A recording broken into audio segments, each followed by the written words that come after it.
जय जय राधा रमन हरि बोल। जय जय राधा रमन हरि बोल।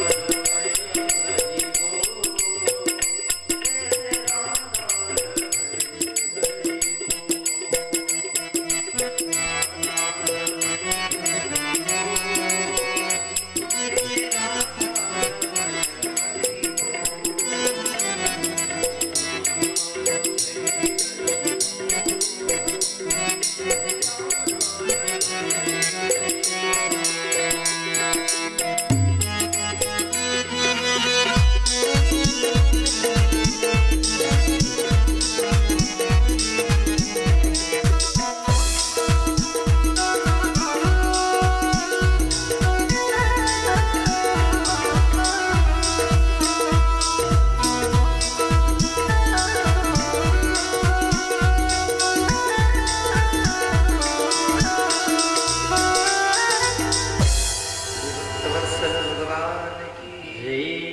संत ने बस एक बार सोचा, बोले गृहस्थी आश्रम में जाना चाहिए। संत जी गए और जाकर के पहले आप पक्के से कुआं बने हुए जिनकी पार बड़ी सी हो, है ना। तो संत जी वट वृक्ष खड़े हो वही की छां में लेट गए और लेट करके देखो मन की गति, मन में जैसा सोचा वैसा ही स्वप्न बसने लगा। स्वप्न में शादी वाले आए, महात्मा जी की दाढ़ी मूंछ उड़ गई, महात्मा जी की शादी है गई। अच्छा शादी है गई सो है गई, शादी के पश्चात महात्मा जी के छोरा है गए। एक दो छोरा नहीं है गए, 5-6 छोरा है गए।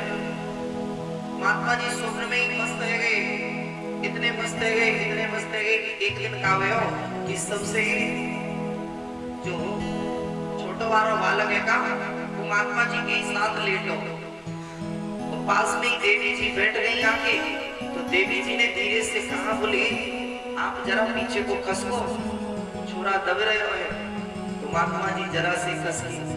अच्छा बोल तो महात्मा जी को स्वप्न में रही थी वो मेहताई, लेकिन महात्मा जी वास्तविक में खसक गई। थोड़े वास्तविक में खस गई तो बिल्कुल पार पे आ गए। तत्पश्चात पत्नी ने आवाज लगाई, बोले थोड़े और से खसक जाओ, क्यों नहीं खसक रहे हो, लाला दब जावेगा।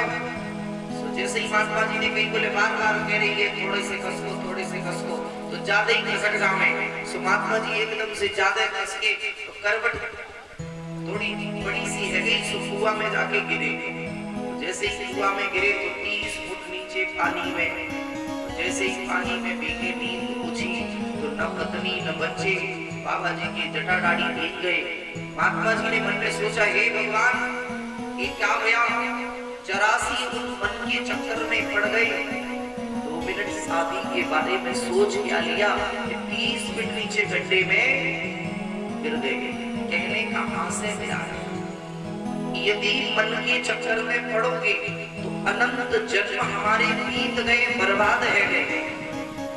और ये भी जन्म हमारा नहीं बीता जा रहा है। समय रहते यदि हम सुधर जाएं, समझ जाएं, ये श्वासों का खजाना जो है इसे समय रहते यदि हम सही जगह पर लगा लेंगे तब तो हमारा कल्याण है, नहीं तो कल्याण नहीं है। अब अभी समय है और समय रहते हमने समय की कद्र नहीं की। एक जीवन में किसी ने बड़ा सुंदर सूत्र दिया कि जिसने समय की कद्र नहीं की, एक समय वो आया फिर समय ने उसकी कद्र नहीं की। विद्यार्थी बालक यदि विद्या के समय पर अंतर्दृष्टि करे तो सारे जीवन फिर विद्या उसे मिलने वाली नहीं है। एक अवधि होती है हर चीज, जिसने समय की कीमत कर ली, समय ने उसकी कीमत कर ली। जो 4 से 10 वर्ष जाग लिया वो सारे जीवन आराम से सोया हो, वो जो 4 से 10 वर्ष सोए गए हो वो फिर पूरे जीवन दिल्ली जाओ, मजदूरी करो, नाना प्रकार के आडंबर करके फिर चाहे जैसे धन को कमाओ, क्योंकि उधर गए हो तो कमानो तो पड़ेगा ही, है ना। जिस समय जो समय है उस समय का सदुपयोग जीव को कर लेना चाहिए। राजा श्री परीक्षित से कहा, बोले राजा राजा ने पूछा, बोले प्रभु कल आपने बड़ी मंगलमयी चरित्रों को श्रवण किया। पंचम स्कंद में चतुर्थ स्कंद तक की कथा को कल हम सभी श्रवण कर चुके हैं। आचार्य संत कहते हैं, राजा ने प्रश्न किया, बोले प्रभु मेरे को ये बताओ कि आपने अभी सिर्फ मुझे उत्तानपाद के वंश का वर्णन किया, आप कृपा करके प्रियव्रत के वंश में कोई बालक या बालिका न हुई का? तो आचार्य संत कहते हैं, जो प्रियव्रत है, प्रियव्रत का मतलब क्या है? प्रियव्रत कहते किसे है? इसकी दो दृष्टियां हैं महाराज, और हर चीज के सिक्के के हमेशा दो पहलू होते हैं। प्रियव्रत कहते किसे है?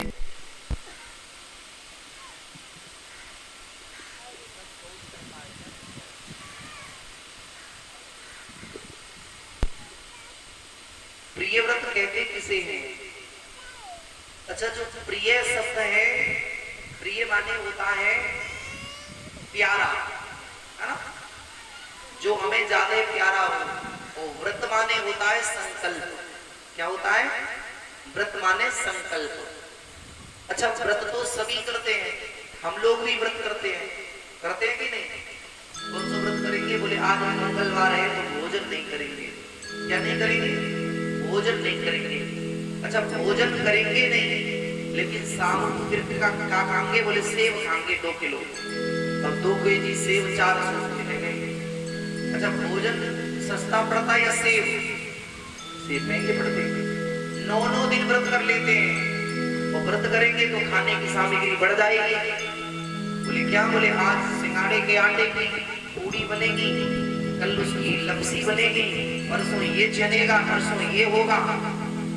अच्छा, व्रत में व्रत से क्या लाभ है? क्या भूखे रहने को व्रत कहते हैं? व्रत का आशय है कि जीवन में हम कोई न कोई संकल्प लें। क्या लें? संकल्प। आज के समय में मानव की जो संकल्प शक्ति है वो बिल्कुल निम्न है। संकल्प शक्ति बिल्कुल कमजोर हो गई है। प्रसाद है, इसमें परिषद जी के पास रख दो, ले जाओ ये प्रसाद। संकल्प शक्ति इस मानव की बिल्कुल कमजोर हो गई है। अच्छा, मन में ये विचार तो बहुत करेगा, लेकिन काम को करने वालों नहीं है। विचार इतने करेगा कि विचार में जो आ गए सो भैया ये करेंगे वो करेंगे, लेकिन करेगा ना। यदि हमारी संकल्प शक्ति दृढ़ हो जाए तो मानव यदि जो चाहे तो अपने आप को परमात्मा जैसा बना सकता है। मानव में वो सामर्थ्य दी परमात्मा ने। मानस जी कहती है, परमात्मा ने एक सिर्फ मनुष्य ही ऐसा बनाया जिसे अपने जैसा सब कुछ दे दिया। लेकिन कभी क्या है, इस मानव का सबसे बड़ा यदि कोई शत्रु है तो इसका है आलस्य। क्या है? आलस्य और प्रमाद। जीवन में ये जो 2 चीजें लग गई, आलस्य और प्रमाद, तो समझ लेना कोई किसी का उत्थान ही नहीं हो सकता। आलस्य सभी के पास है। समय क्या कहता है? बोले सुबह सूर्य नारायण निकलने से पहले जाग जाना चाहिए। कितने बजे जाग जाना चाहिए? कम से कम 4-5 बजे जाग जाना चाहिए। अच्छा, आज का नियम है, कितने घरों में लोग जग जाते हैं? जगते। सुबह सुबह कुछ लोग तो ये कहते हैं, बोले महाराज सुबह सुबह तो बढ़िया वाली नींद आवे, सुबह ही नींद बढ़िया आवे। अरे ठंडक हो जाती है, दिमाग में ठंडक हो जाती है और कुछ नहीं, क्योंकि दिन भर का चला हुआ दिमाग रात्रि में थोड़ा ठंडाता रहता है, फिर सुबह बिल्कुल बढ़िया हो जाता है, बर्फ की तरह जम जाता है, दिन में फिर गर्मी बढ़ती है क्रोध के कारण। जबकि नियम क्या है कि सुबह, अच्छा यानी एक आचार्य जी बड़ी सुंदर बात कहते हैं, पूज्य मनुपीठ वाले गुरु जी कहते हैं कि कितना भी बड़ा सिद्ध हो, कितना भी बड़ा साधक हो, और जो सूर्य नारायण उगते समय यदि सोता है तो उसकी ना तो लौकिक उन्नति हो सकती है और ना पारलौकिक हो सकती है। कोई भी क्रिया सिद्ध नहीं होगी। कहने के लिए कोई भले ही कहे कि हम सिद्ध हैं, और यदि वो सूर्य नारायण निकलते समय सो रहा है तो उसकी कोई क्रिया सिद्ध नहीं है। क्योंकि जब सूर्य नारायण निकल रहे हैं उस समय यदि सो रहे हैं तो कुछ लोग कह देते हैं, बोले महाराज जी, बोले जब जागो तभी सवेरा। अच्छा, तो जागना ही क्यों है? जागना भी दो प्रकार का होता है। बाहरी दृष्टि से तो, सांसारिक दृष्टि से तो हम जाग रहे हैं, सुबह जागे और शाम को सो गए, ये जागना सोना हो गया। एक जागना ऐसा होता है बंधुओं, जो एक बार जगा तो ऐसा जग गया कि जीवन में नई दिशा और दशा को बना दिया। आज सब लोग जगराता कराते हैं। क्या कराते हैं? जगराता, जागरण कराते हैं, सब लोग कराते हैं जागरण। भैया करा? बोले माता जी तो जागरण। अच्छा, जागरण क्या है? बोले रात्रि में बढ़िया सी माता जी आएगी शेर पे सवार होके। अच्छा, एक बात बताओ कि माता जी का भोग सभी लोग लगाते हैं ना? भैया बैठ के आती है सिंह पर। आज दिन तक काऊ ने शेर को भोग लगाया? जागरण वाले से पूछो, जगराता करावे? अच्छा, तुम भी यदि गाड़ी पर बैठ करके आओगे तो गाड़ी को डीजल चाहिए, तो माता जी सिंह पे बैठ के आई तो भैया के बाद जगराता करने के बाद में मात के सिंह को दिया क्या? माता को तो हलवा पूरी का भोग लगा दिया, सिंह को क्या पकाया?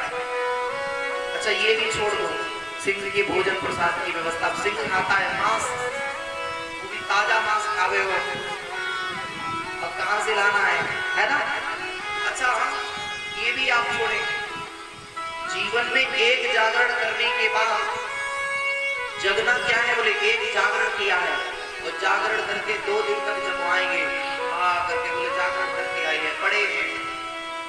जीवन में एक बार जागरण किया गौतम बुद्ध ने, एक बार जगा तो ऐसा जग गया कि सिद्धार्थ से बुद्ध बनकर के वापस आ गया। एक बार यदि जीवन में जगे तो जगने के बाद फिर सोना नहीं है। और हम लोग क्या है? हम लोग पंडाल में बैठे तब तक जग रहे हैं, अभी हम लोग जग ही नहीं पाए। और जिस दिन जो जग जाएगा वो ऐसा जगेगा कि उसकी देखने के लिए लोग ये कहेंगे, भैया तो बढ़िया सो मलूक लाग रहा है। अपनी जिंदगी ही जगने वाले की स्थिति बता देगी कि ये इतने समय जागता होगा, वरना ऐसे जागने और सोने से कोई लाभ नहीं। प्रियव्रत के यहाँ आग्नेन्द्र का जन्म हुआ और आग्नेन्द्र के यहाँ पर महाराज नाभी का जन्म हुआ। नाभी के पुत्र हुए ऋषभ देव, नाभी के पुत्र ऋषभ देव जी का जन्म हुआ। अच्छा, ऋषभ देव जी के यहाँ पर ही महाराज 100 पुत्र हुए। कितने पुत्र हुए? ऋषभ देव जी के यहाँ 100 पुत्र हुए। इन्हीं ऋषभ देव जी के द्वारा हमारे समाज में एक मजहब चलाया गया, अब उसे धर्म भी कहते हैं। ऋषभ देव जी के द्वारा एक धर्म चलाया गया, इसी में आगे चल करके महावीर स्वामी जी इसके एक तीर्थकर हुए। इतिहास की बात है, ऋषभ देव जी के द्वारा कौन सा धर्म चलाया गया हमारे यहाँ? जो बाबा दादा बैठे बताएंगे, पीछे नहीं बताएंगे।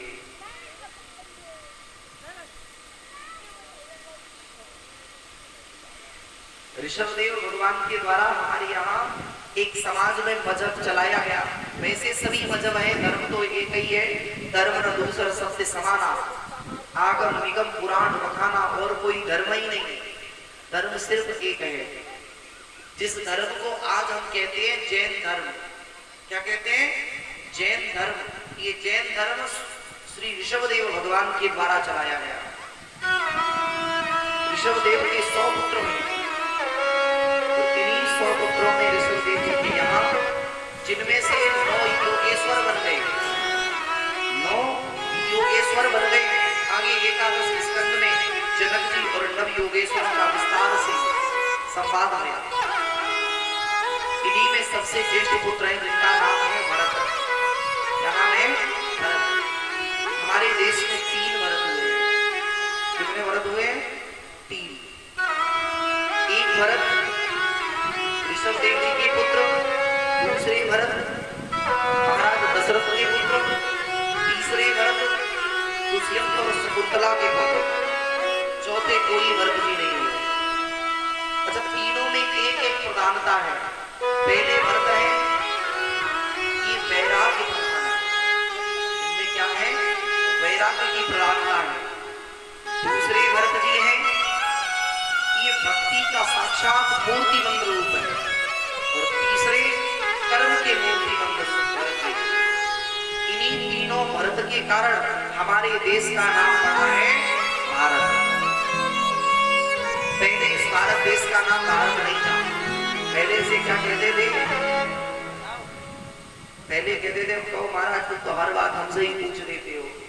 अच्छा परीक्षित जी, आप जासू पूछते कि आप हर साल कथा सुनते हो। परीक्षित जी आप ही बनते हो, बनते हैं ना? यशवीर भैया यही बनते हैं। हाँ, क्या था पहले देश का नाम बता दो।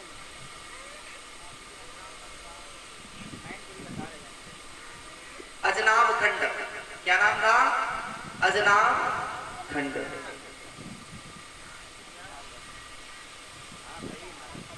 आचार्य संत कहते हैं महाराज ये ऋषभ देव जी महाराज की यहाँ इनसे पूर्व में अजनाब खंड रहा। बाद में ये जब 3 भरत जी हो गए, इन्हीं के प्रताप के कारण इस देश को भारत कहने लगे। आचार्य संत कहते हैं भरत जी की विवाह भया महाराज प्रजापति विश्वरूप की कन्या पांचजनी के साथ में विवाह भया। संतान 5 हुई, जिनके छोरों के नाम इस प्रकार है सुमित, राष्ट्रव्रत, सुदर्शन, आवरण और धूमकेतु। ये 5 संतानें हुई। गृहस्थी का मतलब क्या है? बोले कब तक गृहस्थी में रहना चाहिए थी? छोरों की शादी है जावे उसी समय गृहस्थी से मुंह तोड़ देना चाहिए। ये हमारे शास्त्र कहते हैं। लेकिन आज की समय की स्थिति क्या है कि जब छोरन की शादी है जावेगी तो 80 वर्ष के बूढ़े बाबा को और मोह पर चढ़े हो। जवानी भर में जो मोह नहीं आवे हो, बुढ़ापे में बाबा सोचेगो कि अब भट्टा को मालिक बना के मरूं छोरन। और महाराज एक बात, ये ग्रंथि लगा करके रख लेना, जिसने अपने छोरों को नोट दिया वो छोरे कभी भी सुधर नहीं सकते। एक बार बालक को पैसा मिले न मिले, उसे संस्कार यदि आपने दे दिए तो वो पैसा अपने आप कमा लेगा, है ना? बुजुर्ग एक कहावत कहते थे, बोले पूत सपूत तो कहा धन संचय, और पूत कपूत तो कहा धन संचय। यदि पुत्र सपुत्र हैं तो आप चाहे 1 पैसा उसे नहीं देना, लेकिन प्यारे माई भाई बंधुजन वो इतना पैसा करेगा, इतना पैसा एकत्रित करेगा कि आपके नाम को कहां से कहां पहुंचा दे। तो यदि पुत्र कपुत्र है गया तो आप गड्डियां जोड़ के मर जाओगे। पिताजी मर गए टूटी साइकिल खरीदने के लिए, टूटी साइकिल नहीं लेंगे, जो बोले लालन के लिए तरफे रगला में, तो पिताजी सीताराम है भाई और छोरा ने बढ़िया सी लग्जरी थार निकाल के टोल रहे बोले बापू का गए बाकी तो पिताजी बैठ के रोए रहे होंगे, बोले तासे अच्छी एक साइकिल ही ले लेते जिंदगी तो कट जाती अच्छे से, है ना? अच्छा महताई बाप एक बात कहते हैं, बोले हम मर जाएंगे तो तुम करोगे काम, हम मर जाएंगे तो तुम भूखनो मरोगे। अच्छा इसमें एक बात है, बोले वो भूखनो तो बाद में मरेंगे, लेकिन तुम मरोगे अगर तो तुम अकेले जी मरे, लेकिन मरते ही मरते ट्रैक्टर भर की व्यवस्था करके जाओगे। पहले तो अकेले 4 फुलकन में काम चल जावे, लेकिन तुम मरोगे वैसे ही 4 कुंटल में काम चलेगा। ये तो सिर्फ एक कहावत है। अपने छोरों को संस्कारवान बनाओ। जब आप संस्कारवान होंगे, जब आप विद्यावान होंगे, जब आप चरित्रवान बनेंगे, तब इस देश का कल्याण होगा। कहीं न कहीं चरित्र का पलड़ा हम लोगों का इतना नीचे जा चुका है। कथाएं, सत्संग, भंडारा, ये कोई कुछ नहीं कर सकता यदि चरित्र अच्छा नहीं है तो। कहीं न कहीं चरित्र हम लोगों का इतना सुंदर हो गया। आप सब समझदार जन बैठे हुए हैं। पहले अगर पड़ोस की बहन गांव की मिल जाती थी, गांव के पड़ोस वाले गांव की, तो लोग साइकिल पे बैठा कर उसे घर रख देते थे। बोले ये मेरी पड़ोस की बहन है।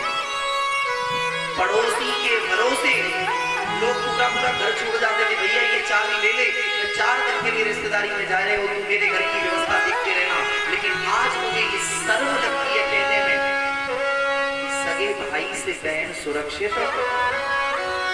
चरित्र इतना अच्छा है। तब बुजुर्ग लोग बड़े भले ही नहीं थे। जरूरी नहीं था इन्होंने MA, BA, PhD नहीं करेंगी, लेकिन इनका चरित्र इतना उज्जवल। आज हम पढ़ते तो बहुत है, लेकिन क्या पढ़े गलती उनकी भी नहीं है, क्योंकि किसी भी इंग्लिश की किताब में श्रवण कुमार का पाठ नहीं दिया गया। किसी भी अंग्रेजी वाली किताब में श्रवण कुमार का पाठ नहीं आएगा जो माता पिता की सेवा हो। किसी भी इंग्लिश की किताब में दुष्यंत और शकुंतला का पाठ नहीं आएगा जो प्रेम की पराकाष्ठा समझे। एक अंगूठी के चक्कर में शकुंतला कहां से कहां तक भटकी। मैं यही निवेदन करूंगा, अपने बालक को 500 के टोटे न दो, लेकिन कम से कम उसे चरित्रवान बनाओ। और उसे चरित्रवान आप तभी बना सकते हैं जब आप स्वयं चरित्रवान होंगे। आपका चरित्र अच्छा नहीं है, स्थिति वो बनेगी पर उन्हें कुशल बहु तेरे। लक्ष्यदार बातों से धर्म नहीं टिकता, धर्म धारण करने की चीज है। पहले भागवतें कम होती थी, पंडाल कम लगते थे, प्रवचन कम होते थे, लेकिन लोगों के अंदर सुधार बहुत ज्यादा था। अब आज की स्थिति ये है भैया, आज पंडाल ज्यादा लगेंगे। आज किसका युग है? कोई ने कहा बोले अर्थ का युग है। किसका अर्थ है? अर्थ का युग है। माना कि अर्थ का युग है। माना मैंने पैसा सब कुछ होगा, बहुत कुछ होगा, लेकिन पैसा सब कुछ नहीं है। जहां बात आएगी चरित्र की, तो गांव में कहीं आपने देखा होगा पैसा भले ही तुम्हारे पास बहुत हो, जब कहीं बात आएगी तो लोग कहेंगे भैया सब कुछ है बाकी तो नहीं। लेकिन एक बात है, चरित्र को बड़ा भ्रष्ट आदमी है। गाड़ी बंगला सब कुछ होते हुए भी सुकून नहीं है। भरत जी ने सब कुछ रखा, 5 छोरों की शादी कर दी। 5 छोरों की शादी करने के पश्चात भरत जी ने घर को तिलांजलि दे दी। बोले डाला और तुम अपनी व्यवस्था को संभालो। भरत जी गए गांडकी नदी में। गांडकी नदी पड़ती है महाराज नेपाल में। कहाँ पड़ती है? नेपाल में। अच्छा, अब तो वहां पर बैन है गए हो। इन्हीं गांडकी नदी में शालिग्राम भगवान मिलते हैं। कौन मिलते हैं? शालिग्राम। शालिग्राम भगवान गांडकी के एक जन्मों की कथा नहीं, शास्त्रों में कई जन्मों की कथा दी गई। अच्छा, शालिग्राम में ही, शालिग्राम गांडकी नदी में ही प्राप्त होते हैं। आचार्य संत कहते हैं गांडकी नदी में यदि कोई तुलसी के दल को लेके जावे, तुलसी के दल को लेके जावे और यदि इन करके तुलसी का पास पत्ता उसमें छोड़ देवे और नीचे अंजलि लगा करके खड़े हो जाओ, तो नीचे से शालिग्राम भगवान तुलसी के पत्ते को लेने के लिए ऊपर आ जाते हैं। हमारे गुरुदेव कहते हैं कि आज भी गांडकी जिस प्रकार से नर्मदा का प्रत्येक कंकड़ संकर है, वैसे ही गांडकी से निकले हुए शालिग्राम भगवान स्वयं में सिद्ध है। उनकी प्राण प्रतिष्ठा नहीं कराई जाती है, वो स्वयं में ही सिद्ध है। अच्छा, मैंने कल निवेदन किया था नीचे फोटो की व्यवस्था यदि हो जाए तो बड़ी बढ़िया रहे।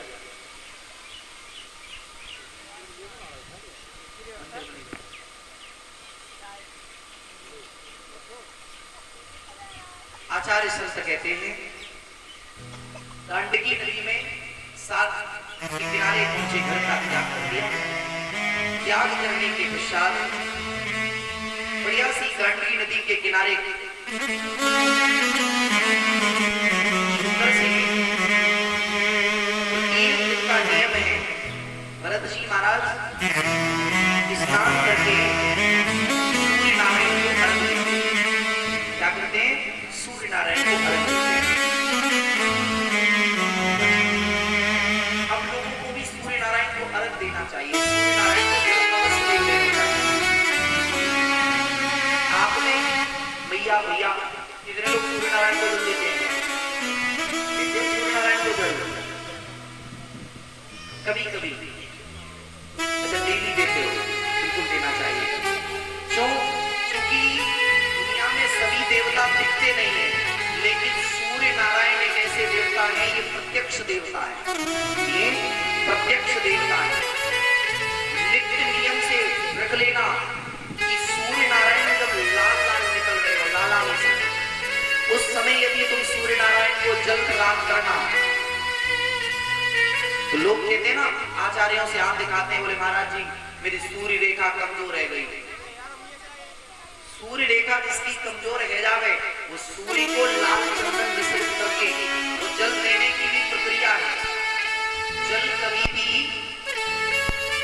गीले कपड़ों में नहीं देना चाहिए। कभी कभी क्या कहते हैं, बोले स्नान किया, जिन वस्त्रों को पहन करके स्नान किया, उन्हीं में जल लिया और सूर्य नारायण को दे दिया। ऐसा नहीं करना चाहिए। स्वयं पहले स्वच्छ वस्त्र धारण करना चाहिए, खुद ऊंचे पर खड़े रह जाना चाहिए। तो जल जहां को ध्यान रखना कि जल वो थाली में नहीं जाए। अगर ऐसी व्यवस्था नहीं हो सके तो नीचे कोई पात्र रख लो, उसके पश्चात जल आप दो और उस जल को उठा करके किसी वृक्ष में डाल दो। जल की परंपरा है। अब आपने यदि जल सूर्य नारायण को समर्पित किया, यदि उस जल के छींटे आपके चरणों पर गिरे तो समझ लेना तुम्हें पुण्य के बदले अपराध लगेगा, क्योंकि सूर्य नारायण से पहले तुम्हारे ऊपर वो जल गिरा। कभी भी सूर्य नारायण को जल देते समय इस चीज का विशेष ध्यान रखना चाहिए। तो सूर्य भगवान के 12 नाम, सूर्य भगवान के 12 नाम हैं, उन 12 नामों का नहीं हो सके तो 1-2 नाम का भी जप करना चाहिए उस समय जीव को।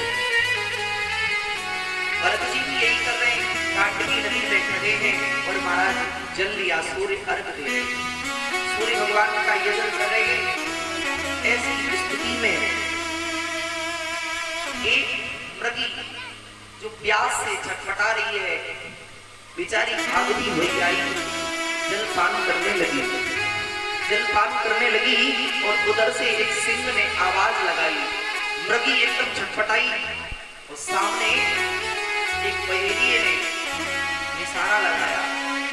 मृगी ने सोचा दोनों तरफ मृत्यु है, इधर जाऊंगी तो सिंह भक्षण करेगा, इधर जाऊंगी तो बहेलिया के बाण से मारी जाऊंगी, कहा करना चाहिए। मृगी ने एक छलांग लगा दी। नदी की चौड़ाई ज्यादा हेवे के कारण से मृगी दूसरी तरफ गिर तो गई, लेकिन जैसे ही दूसरी तरफ गिरी एक पत्थर से टकराई, पेट फट गया। मृग का जो सावरा है, मृग बच्चा है, वो निकल करके पानी में बहने लगा। ये दृश्य भरत जी देख रहे हैं। जिस समय भरत जी देख रहे हैं, मानो उस मृगी ने मरते मरते नेत्रों की ज्योति फट रही हो और भरत जी से एक ही बात कही होगी कि मेरे मृग के बच्चे की रक्षा करना। भरत जी को भी लगा इस बालक की रक्षा कर दूं। भरत जी नदी में प्रवेश कर गए और उस मृग सावरे को निकाल करके ले आए। संत के जीवन में दया होना अच्छी बात है, क्योंकि दया न करे जो संत कसाई। यहाँ पर भरत जी ने बच्चों करे हो, लेकिन तत्पश्चात का भरत जी के मन में मोह हो गए। भरत जी ने सोचे बोले ये मृग तो सावरव है, छोटा सा बच्चा है, प्रिया की बहताई मर गई है, तो जो ना या हम अपने कुटिया पे रख लेंगे। 2-4 दिन आपको सेवा कर देंगे, बाद में आपको छोड़ देंगे। भरत जी मृग के बच्चे को लेकर के अपनी कुटिया पे आ गए। एक दिन भयो, 2 दिन है गए। अब मृग के बच्चा भरत को इसलिए है गए, या तो इसलिए मानिए या मोह मानिए, भरत जी के चक्कर में पड़ गए। और छोटो बच्चा काई काऊ को ही हुए, छोटो सो बालक, चाहे काऊ जानवर को होवे, चाहे काऊ को होवे। अच्छा आपने देखते हो जिन बाबा से कोई बात नहीं करते हुए, जो बड़े तानसेन लोग होते ना, एकदम जिनको समाज में बहुत अच्छी प्रतिष्ठा हो, जिनके सामने लोग बात करने के लिए डरते हैं, और जब घर में जामे का तो छोटो सो पोता हुए, वो बाबा सो कहे बाबा घोड़ा बन जाओ, तो बाबा घोड़ा बन जावे, तो बाबा पीठ पर बिठाए के फिर घोड़ी घोड़ी खिलावे की नहीं। क्योंकि घर में आकर के छोटे बालक के सामने तो सबकी प्रतिष्ठा रखी रहती है। तो भरत जी का मोह पड़ गया उस बच्चे से, मृग के बच्चे से। कितनों मोह है गए, भरत जी माला लेकर के बैठ जावे, तो मृग को बच्चा क्या करे, महाराज आके अपने बच्चों से खुजली करे, और जैसे ही खुजली करे तो मृग सामने खुजली देख करके भरत जी जावे, हरी हरी घास लेके आए उसे समाने। एक दिन गया, भजन बिगड़ने लगा। बंधु साधु को एकांतर चाहिए, और यदि साधु के जीवन में ज्यादा प्रपंच हो गया तो समझ लेना कि अब साधु के भजन में विघ्न पड़ेगा। साधु क्या है? साधु की परिभाषा एक बड़े संत ने बड़ी सुंदर सी बात कही, साधु भई जो साधे काया, साधु भई जो साधे काया, प्रपंच न माया। ज्यादा प्रपंच नहीं करना चाहिए, कितना होना चाहिए, कितना होना चाहिए कि आज पाए ले और कल को ठाकुर जी देखेंगे। अच्छा आज की व्यवस्था ये भी है कि अगर आश्रम है, गौशालाएं हैं, तो संतों को व्यवस्था करनी चाहिए, क्योंकि भाई बिना माया के काम होए वो नहीं, ठाकुर सेवा। अच्छा भरत जी महाराज उस मृग के चक्कर में पड़ गए, ऐसे चक्कर में पड़े कि एक दिन की बात, भरत जी भजन करने बैठे, कोई अनुष्ठान करे और मृग के बच्चे ने आकर के ऊपर से खुजली करने लगे, और जैसे ही खुजली करने लगे तो भरत जी को लगे, बोले अब क्या करना है, जाके ले घास ले आऊं, सो माला उठा के रख दी। अच्छा दया नहीं करे तो संत कसाई, वो दया करी तो आफत आई। भरत जी गए हरी हरी घास लाने, और तब तक मृग के बच्चे को मृग का झुंड दिखाई दे गए। वाने मन में सोची, बोले हम चौक जब बाबा के चक्कर में पड़े, ये सब मेरी जाति के लोग हैं, इनमें जाकर के रहूंगा, खुले आसमान के नीचे आराम से चुमूंगा फिरूंगा, या महात्मा के चक्कर में अपने जीवन को क्यों बर्बाद करूं। तो मृग को बच्चा चलो गयो, भरत जी आए, इतना स्नेह है गयो उस मृग के बच्चे से, इतना स्नेह है गयो कि महाराज भरत जी रोए लगे। भरत जी बोले हे मृग की सावरी, मेरे प्रेम में कौन सी कमी रह गई जिसके कारण से तुम वो तज के चलो गयो। अरे तेरे लिए तो मैंने भजन भी छोड़ दिया, देख जिस भजन के लिए मैंने अपने बालकन को छोड़ दियो, अपने मन को छोड़ दियो, अपनी प्राण प्रिया पत्नी को छोड़ दियो, घर परिवार को छोड़ दियो, और तेने वो को त्याग दियो। मैंने राम के लिए दुनिया छोड़ दी, लेकिन तेने जब मैंने वहां राम को साइड पे करो तब मैंने 200 प्रेम करो, है ना। और जब 200 प्रेम करो और तेने देख वो ही छोड़ दियो तो ये तेने अच्छो ना करो। ऐसी स्थिति में भरत जी महाराज की काल का चपेटा लगा।